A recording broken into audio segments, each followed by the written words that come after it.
So for about 2 weeks now, I've been contemplating getting a garden, or well, making a garden, because I just want to grow my own things. You know, I like to be happy at home and stuff. In the last 2 hours, I decided I absolutely need my garden today. I am now on my second trip to Home Depot to get more supplies. I have absolutely no idea what I'm doing. I have never gardened in my life, but I'm a very, how do you call it? I'm a MacGyver. I figure shit out. I'm very crafty, I'm very handy. I know I can do it myself. I also have to be very quick about this because it is 5 p.m. and the sun's gonna go down very soon. So if you guys have any ideas of what I should plant or what I should grow or whatever, you know what I mean, let me know. Also, if you have any tips for me, because I have no idea what I'm doing. Hello everyone, this is Emmanuel Cook. We will be reacting to a new video today, so make sure you guys like, comment, and subscribe down below, and let's get into the video. Everybody's talking about inflation, but nobody's telling you how to beat it, so I will. And this is strictly my viewpoint. Not that I've heard this from anybody, but just my point of view. So if you're truly trying to beat inflation, you need to spend your money now. And you probably weren't expecting to hear that, and that's because, honestly, if you think things are going to be more expensive in the future, then why aren't you going ahead and spending the money now? So let me explain a little bit more. Go to the grocery store and you see something's on sale. Then you say, you know what, instead of grabbing one, I'm going to grab an extra because I'm probably not going to see that product any cheaper anymore. The second thing you need to do is learn how to grow your own food. And no, you don't have to be an expert at everything, and no, you don't have to grow everything, because guess what? There's other people that know how to grow stuff too, and you can also trade with them as well. As a matter of fact, the only thing that hasn't gone up in price since the pandemic is edible plants. That's right. Plants that produce fruit for you year after year. Basically what I'm telling you is it's never been cheaper to buy your own fruit-bearing plants to be able to beat inflation. So essentially you need to take action now because it's going to cost you more in the future. And if you want to grow your own fruit-bearing plants, well, we do have plenty that we can send to you. Okay, tariffs, day one. They have been implemented. That's it. They're put in place. Okay? Nothing says stable genius like igniting a trade war between countries whose imports we heavily rely on. We're in this burning clown car together going down a hill with no brakes. I love this, guys. It's perfect. Now, listen, if you voted for this because you were tired of inflation, the price of groceries costs too much, and the price of eggs, well, buckle up, Buttercup, because your wallet is about to get raw-dogged by the economy with no lube. And if you thought it burned going in, I promise you it's going to burn even worse coming out. Hot fire. Okay? So you wanted this? You got it. Enjoy the next 4 years. Now, for those who did not vote for this, like myself, the only thing I could suggest right now at this point is to start your own garden, maybe start growing your own food. If you can, I know that's not feasible or even possible for a lot of people. I understand that. But I would say to start growing your own food if you can. If not, join a community garden in your neighborhood, in your area. They're all over the place. You'll be surprised that you'll find a community garden and you'll be allocated produce because you helped out in the garden. So it can help keep costs down, at least throughout the summer when your kids are out of school and you're using up more berries and vegetables and things like that. So I'm an experienced gardener. I've been doing it for about 15 years, and I want to say about 85 to 90% of my produce comes from my backyard. If you have any questions about stuff like that, I would love to answer them. I would love to help out if I can. And for everyone else who voted for this, who voted for Donald Trump, I just want you to know that elections have consequences, and the next time you want to vote, please vote like you're a fucking adult, raising children and paying bills in this fucking country, and not like you're in some WWE fan club, okay? Thanks, and enjoy the next 4 years. There's a lot going on right now, so a reminder that Trump is starting a trade war with like basically every country, and all of your food, all of your sort of energy costs are about to skyrocket. So I studied climate's impact on our food systems for my master's, and I want to tell you what I would do to prepare for this. So one, the mass deportations that are allegedly starting as early as Tuesday. Farm labor, it's all farm labor, it's all gone. So that means food prices skyrocketing, getting food to market a lot more difficult. Okay, two, Mexico, Canada, the United States, all of our food is about to go up in cost because of this. Everybody's gonna put tariffs on every other country, retaliatory, etc., all gonna skyrocket. Also, energy. We need energy to do all of this, to get transportation, to get to markets, etc. All of that is going up in cost because tariffs, and also Canada might shut off America's energy. Like, that is very possible. So here's what I would do. Everybody always asks me. I would, one, you have to start growing your own food. You have to start growing your own food. If you live in an apartment, start doing whatever you can, growing, getting planters, herbs, whatever, just to offset something. If you live in in a house, if you have a backyard, you need to start a victory garden. You need to start a victory garden immediately. Grow anything and everything, get planters, do anything. If you have a lawn, that should be growing food. I'm no longer caring about aesthetics. You are caring about being able to feed you and your community and any other friends that you might have and community members. Okay. Also, I would highly, and again, you don't need to make it aesthetic. Everyone makes these aesthetic fucking homestead, like getting their chicken coops and it's gorgeous. Just grow something. I don't care what it looks like. TikTok is gone, so you don't even need to make videos and pretend like your life is aesthetic anymore, okay? Grow anything you can. And then 2, you need to be able, okay, and then 2, you need to have an energy source. I'm sorry, but the grid is unreliable. It's been unreliable for a while. If you live in Texas, like, you know that. You need to either get solar panels, you need to get generators, you need to get something. I highly recommend solar panels. They're less expensive now. They're a lot more efficient than they were even like 2 years ago. You need to have your own power source to be able to power your house, to be able to power all of your things. Like, I'm sorry, you should be off grid in not a crazy way, but in like a truly, like, that is the future way. And then 3, like, stock up on your medications. Like, canning food is great, but like canning honestly can be really dangerous. You can get all kinds of fucking diseases from that if you're not doing it properly, and a lot of you are going to be doing it for the first time. It also doesn't last forever. Like, you have to eat it with some frequency. So like, don't just can everything in sight, but stock up on your medications, figure out a water supply. If you live on a lake, etc., figure out how to clean it. Otherwise, get some water straws. Again, water also goes bad. It needs to be moving. It can't be stagnant. So you can't just like buy bulk amounts of water and leave it sitting for years. Okay, that is not a solution. But figure out a water supply, get a cistern going, and figure out how to clean your water. Okay, those are my 3 recommendations: energy, water, grow anything and everything you can to prepare. Okay, and you should be doing it anyways. It's just food is going to skyrocket in cost. All of those things revolve around food. Buy fertilizer now, buy nutrients now. Like, this trade war is going to be terrible. So best of luck. I will maybe still be here if you have questions, but who knows with this TikTok ban. So good luck. It's been fun. Also, I'm on YouTube. It's the same name, K Festeriga. I'm actually about to be building a greenhouse with hydroponics. So if you want to follow along, you can see actually how I'm actually building that. And then you guys can just do the same. And that's a food source for you. Okay, follow me on YouTube. Bye. Alright, y'all, so I'm in the supermarket once again, and I like to check the supermarket first before I buy this fruit outside in the stands by the supermarket. And I love strawberries, right? And guess how much is a pack of strawberries? $12.99. Like, are these, first of all, let's look at the size of this. Look at the size. For $12.99, please tell me where they came from. Like, did they come from a tree exclusive that is extinct, like, and endangered? Like, I'm confused. $12.99 for a pack of strawberries? What? When homeboy outside is selling it for like $3-4. Like, it's the same strawberries. Like, I'm confused. You know what really bothers me is that they put organic on everything. Like, bro, what? That don't mean up the price $7. Like, that's out of pocket. No, like, I'm tired of this. I'm about to just get me my own tree and just take my own strawberries, and that's gonna be organic, $3.99. And on top of that, they have the audacity to put that on sale. That's sale. Honestly, every time I walk outside of the door living in Massachusetts, I think I spend $357. I don't even know doing what.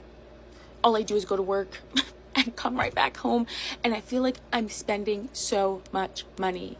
So we are going to start a garden.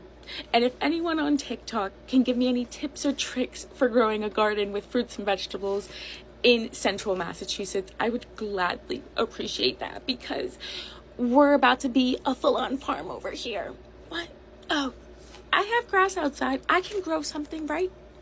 So as things are starting to crumble around us, food prices are going super high and nobody can pay their rent, I think it's really important for us to start to see the resources that are around us. I've been getting a lot of intuition to grow my own food this year, and so I'm doing a lot of garden starts. And I'm really trying to do my garden starts in a way that is super cheap or free, which means it just takes a lot of my time.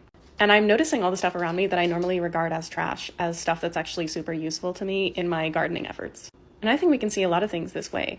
If our economy tanks in a very serious way where people are not eating, there's going to be a lot of junk everywhere. Everyone's going to be moving out of their places, moving back in with their parents, consolidating households. There's going to be so much stuff that we would normally see, you know, a couch on the corner and say, hey, that free couch is garbage. So I guess I just want to call you to look around your space and regard more of your things as part of your abundance rather than trash that you need to throw away. I constantly have cardboard around here, and then now we're thinking about mulching a large area for weeds. Putting down cardboard is like a really good way to prevent weeds in a field that you're growing in. And now I don't have any cardboard because I've been recycling it, and I realized that I should have been saving it.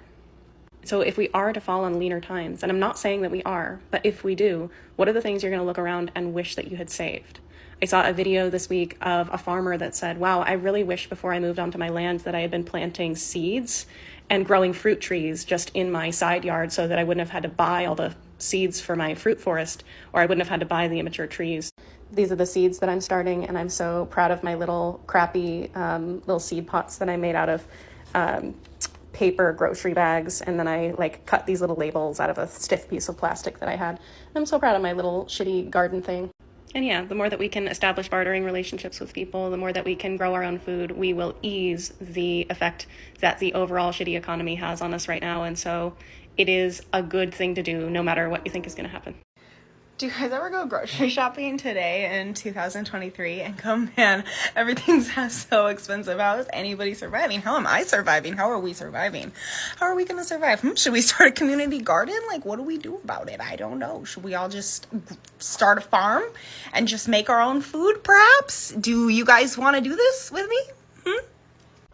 Have y'all seen the news today? Because from what I'm seeing, it looks like we all need to be having a garden now. Because if things are about to be as bad as they're looking with these tariffs and everything else, like, bro, grocery prices they're already high as hell, but they really about to be high now. So if you don't have a garden, honey, you need to start one.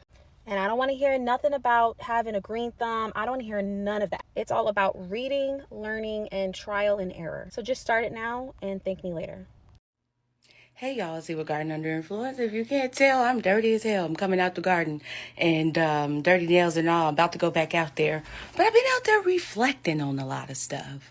And it comes down to being a mother, being a gardener, being an entrepreneur, homeschooling, figuring out where our permanent home is, buying land, all this different stuff. It's so much. But more so than anything, it's a slap in the face looking at these grocery prices, boo. Like, this is not inflation. This is bullying. This is carelessness. This is stores not honoring prices and realizing that people are buying at a certain rate still and able to so they can keep it going, especially because SNAP is being handed out left and right.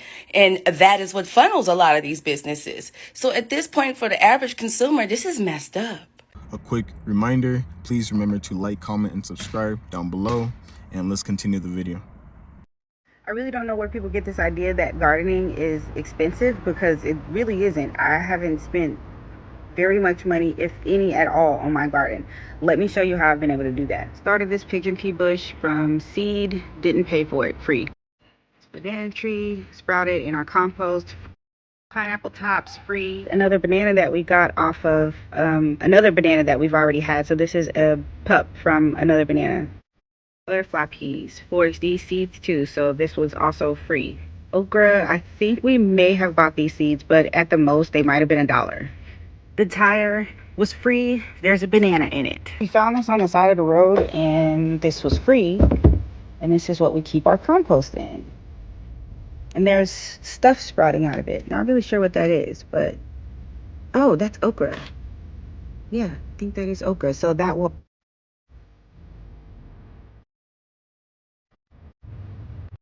So I use landscape fabric and put my plants directly into the ground. So you can get this fabric online. I think we got ours on Amazon, but they also sell it at like Lowe's, Home Depot, and places like that. It comes in a super long like roll, and we just roll it out. And then we secure it with these landscape pins that you can also get at Home Depot or Lowe's. Then we use a torch and we burn holes so that we can plant our plants. This is my first year using that method, and I feel like it's been very, very successful. However, I still do like a good garden bed. I only have 6 this year and they're fairly small, so these are mostly like herbs. That's sweet potatoes. herbs and flowers. I just highly recommend the landscape fabric because it keeps all the weeds down, and I really like planting directly in the ground. It works for us, so hope it works for you. TikTok, what motivates y'all every day to get up and like go to these jobs and work? Because I don't know if it's because I'm super pregnant or what, but I have never wanted to not work more in my life than I do right now. Like, you see the glasses? I don't care. Like, I just be at work, like, everything these people be talking about, I don't care. It's hard, and I just need to know, like, what's the motivator? Because at this point, just to be able to pay your bills and not be homeless is not seeming like a good enough motivator. And I don't know if it's because I know a lot of broke people who just don't work and they just be living their best life, you know? They get EBT, they get county money. All they gotta do is go to the county building, and they seem like they be living their best lives without having no job to get up and go to. They be fine, they eat, they be having a roof over their head. So, like, what am I missing? I'm missing the mark. Either I need to just quit and adjust to a poor life, or I need to be really, really rich. Because being in between is ghetto. Like... The thing about this administration I think bothers me the most is that it's controlled by a bunch of billionaires who are perfectly fine with screwing over poor and working class people and middle class people too, by denying them certain services and things like that, just so they can get a little bit richer. Like, all of this cuts and all of this stuff is done so that they can pass a tax cut, which pretty much everyone who's looked at it says that it's predominantly going to help millionaires and billionaires. And they are people who do not need the help. And anyone that says that this is going to have a stimulative effect because if you give these people a lot more money, they'll spend a lot more, they're already spending what they're going to spend. All they're going to do with that is they're going to put it back in the market, and they're going to get even richer. And why do we continue to allow this to happen? I don't know. And how the Republicans manage to con a lot of white working class voters that they have their best interest at heart, when in fact they do the opposite every single time, is something that I will never understand, other than to say that the culture wars are very powerful. So I don't know, Saturday night, people are out, probably younger people than me, out having a good time, and I'm here sitting thinking about it, and it's just like good to step back every once in a while and go, they're just doing this for more money that they don't even need. I think that gardening is a great way to save money in this economy, especially with high grocery prices at the stores and stuff like that. I actually know a family who has their own garden, and they have a few chickens as well, and it has really helped them. Honestly, it has truly helped them, and now they are actually able to afford food. If you are able to do it, please start now. Things will only get worse from here, honestly. It will get worse for, let's say, the next 1 to 2 years or something like that. So please be prepared, learn it, and do it. Yeah. I wanted to get on here real quick. I know I don't talk enough about politics and how they impact me, and I generally just don't post all that much on here, so there's also that. But I wanted to share just 2 things I'm going to be doing to help basically with my own self-sufficiency going, into the next 4 years, and how I'm going to hopefully build up community and be a part of my community, even if it's not, necessarily my immediate neighbors next door, but also including them. The main thing I'm going to be doing is I am really focusing on growing my own food and growing more than I need so that I can share it with other people. I'll show you some of the stuff that I'm starting from seed this year. I haven't bought any new seeds. I haven't bought any starts or anything. So everything I have is leftover from last year or the year before. I'm making a really intentional point of trying not to buy new stuff. And using what I already have so that it is as least of an impact as possible.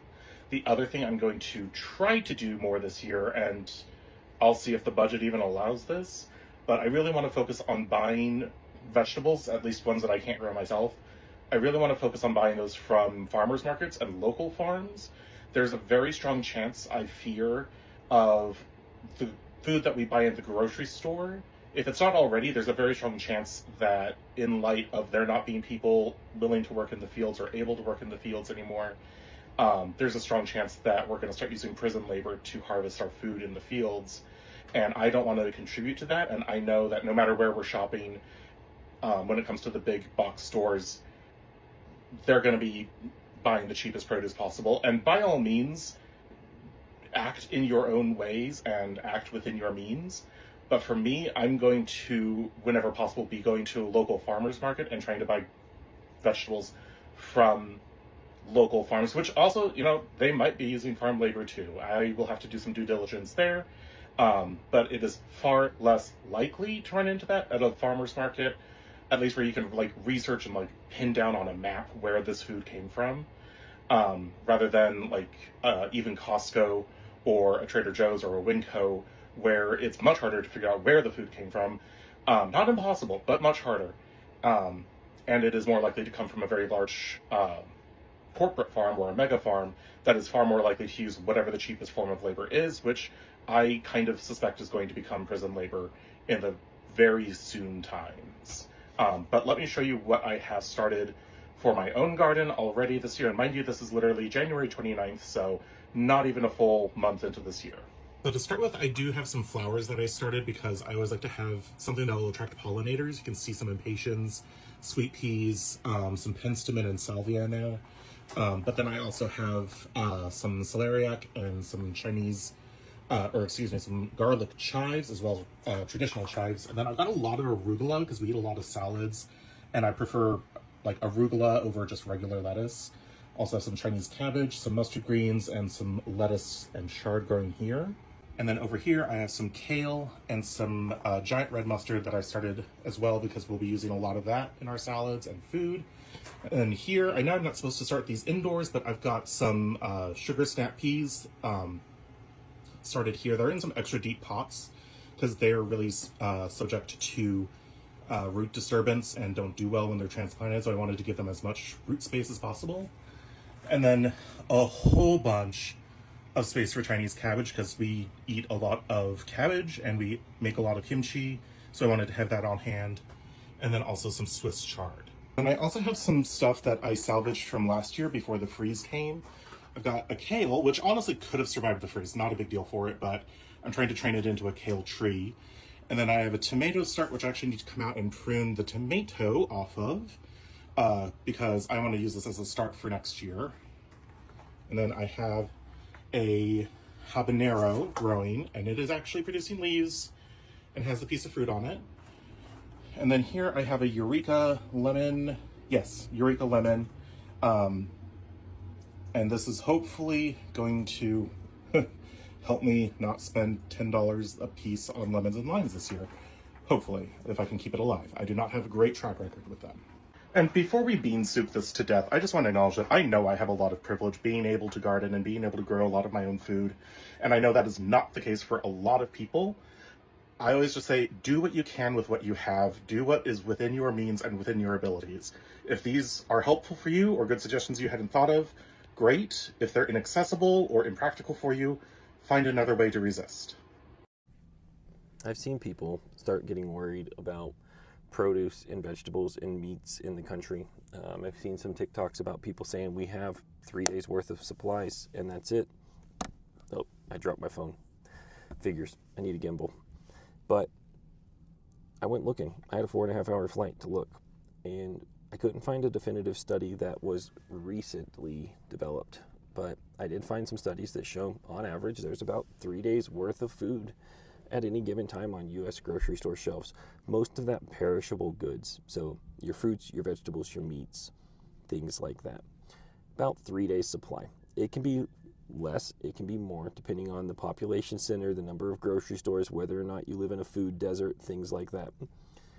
So it's true that we do have a scarcity of produce based upon our supply chain networks in the United States for fresh produce, fruits, vegetables, meats.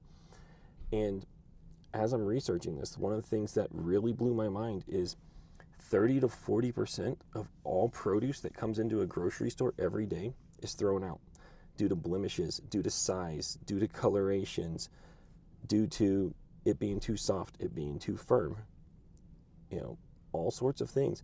The produce is still good. It's just thrown out. This comes to 131 billion pounds in 2023 and $161 billion in lost produce for the grocery store chains. Those are huge numbers. So the produce is kind of there. It's kind of not. Like, add 30% more produce to your grocery store and see how much more is there. It's might add a day. But we do kind of have a food scarcity due to supply chain networks, so that 72 hours isn't wrong. I'm not saying go make a run on the grocery store. Don't do that. There's no reason to overreact.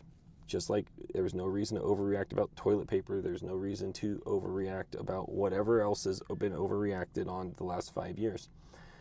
But it would be a good idea to go find some resources online. I'll see if I can find some for you guys that helps you develop your own 72-hour food kit with shelf-stable products. So we're talking about dried beans, dried rices, dried meats, different fruits, different vegetables, whether they're freeze-dried or not, that would last longer. I don't think we're going to have an energy crisis, so anything that can be frozen, those things will all be good. Find a good 72-hour kit like that you can build out. Don't forget like first aid kits, stuff like that, because these are good to have around in case of natural disasters and emergencies.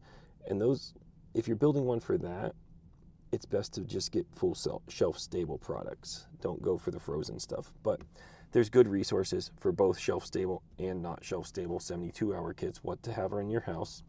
So find those. You can probably, for a family of 4, build one out for like $150. It's not super expensive, and it'd give you a peace of mind, especially with all of the uncertainty going on in the country right now around food shortages. Don't make a run on grocery stores. If you need help, there's plenty of local food banks who a lot of these grocery stores donate those blemished items to. Reach out to them. Patronize those places, because without people coming in, they won't get more. They won't get more federal funding. They'll go away. I've been seeing it all over the country. But don't run on the stores. Build yourself a 72-hour kit. Yes, what we're hearing about 72 hours worth of food is pretty dang accurate. It's not fully accurate, but it's pretty accurate. I can't find a good report for you. That's what I've got on this tonight. Have a good night. I'll talk to you guys later. I appreciate you guys watching the video today. Please make sure to like, comment, and subscribe down below, and I'll see you guys in the next video.